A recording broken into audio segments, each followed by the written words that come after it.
A current affair this week.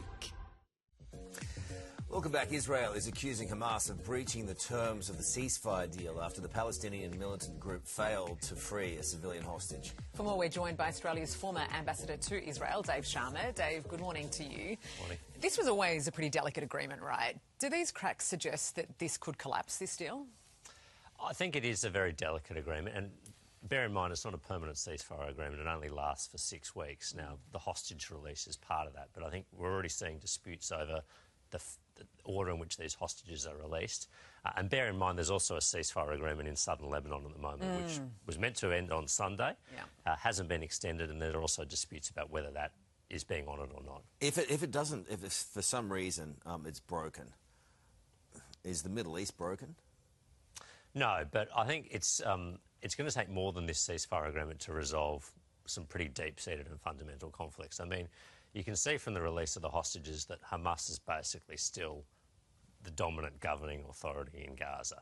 I don't see a situation where Israel can tolerate Hamas resuming political power in Gaza. They've said as much. So the question is, at the end of this 6-week ceasefire, do they go back to fighting or not?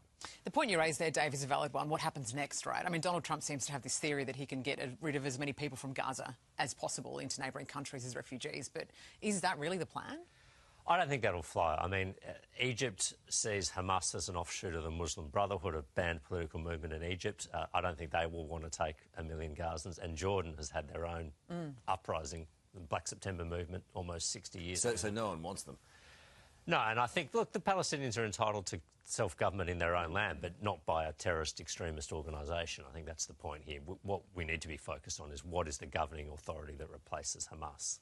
Do you think, after all the movements that were made last week by a government that I think the federal government was sluggish in terms of moving against anti-Semitic behaviour, no matter what they say, do you think that what was done last week will prevent future attacks here in Australia? Do you have any confidence in that? And especially when you see what we saw in Adelaide yesterday, neo-Nazis? I think, you know, my great worry is once you've let the cat out of the bag here, it's pretty hard to get it back in. And we have allowed lawlessness on our streets, but anti-Semitism to run riot in Australia over the past 15 months. We seem to be putting in more of an effort to get on top of it. Police are making arrests, people are appearing in court. That's good, but it's built up a huge head of steam that I think will take a while to dissipate.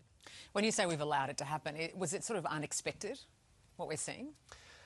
I don't think it was. I mean, when you saw the 7th of October terrorist attacks and then you saw 2 days later the protests which took over the forecourt of the Opera House, with the level of vitriol and anger that it was expressed, directed at Jewish people, I think many people, myself included, and I'm no prophet here, thought that this is going to get out of hand quite quickly in Australia unless we put in some firm guardrails early on. I mean, I was, you know, not much shocks me, but I think a lot of people were unpleasantly surprised by what they saw in Adelaide yesterday, given it's the 80th anniversary of Auschwitz.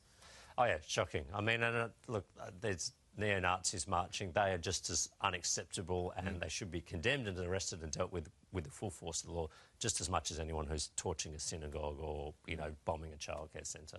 All right. Thanks Good to talk to you, mate. Appreciate it. Thanks for having me on. Well, straight